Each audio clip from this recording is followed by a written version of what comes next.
Well, happy Monday.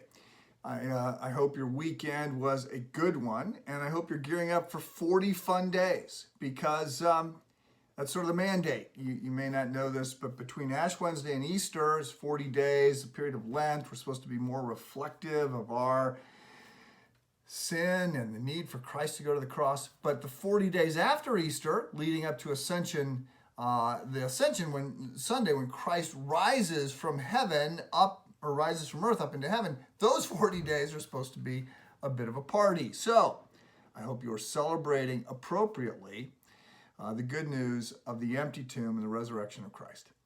So we have been doing these things now for a while, a few weeks, and sort of committed to this daily update with the devotion for at least a few more weeks, at least until the end of April.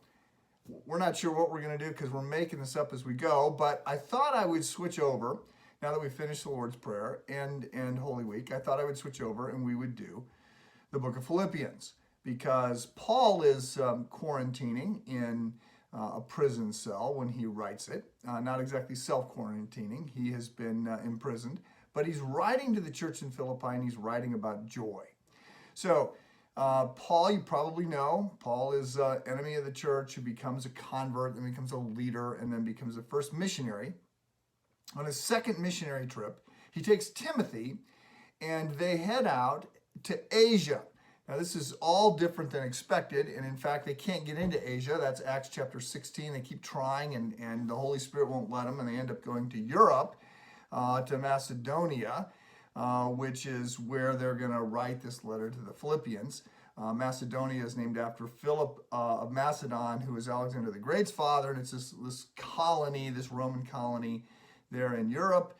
And it is it's small, but it's got a lot of money. There's gold nearby, and it's a Roman colony, so Roman citizens don't have to pay taxes. It's sort of this outpost. But Paul and Timothy end up there. Now, Paul is supposed to be traveling there with Barnabas, but he and Barnabas have had a little falling out back in Jerusalem after the Jerusalem Council. And so Paul gets a different group of friends, and they head out, and they go to Philippi. And it's a small area. They don't have enough Jews there for a synagogue, and so it would be customary then on the Sabbath for the Jews to be gathering by the water source for prayer. Paul goes there, and Lydia, a woman, a wealthy woman, is converted there. And shortly after that, Paul apparently is involved in leading a young slave girl who's got some demonic influence to faith.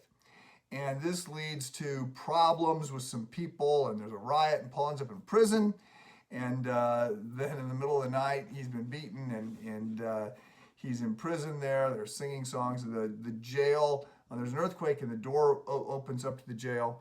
And the jailer, assuming everybody's left, grabs his sword to kill himself. And Paul says, no, we're all still here. And the jailer can't believe it. Why would you stay? Why would you not leave and throw me to the Roman forces that I'm subject to? And Paul explains the gospel. The jailer comes to faith. Everybody comes to faith. So it's quite a story. But I'm going to talk about this for the next few weeks, because Paul is writing about joy. And joy is something that can be learned. It's a skill. And it's hiding. Look, we're joyful today that Paul ended up in prison, because it meant that he had all this time to write these letters, which are so valuable to the church. So we're in this period of time that's supposed to be a period of time of celebration of joy. What are you going to be joyful for today? I want that to be a start as we think about this study in the book of Philippi. Have a great and a joyful day.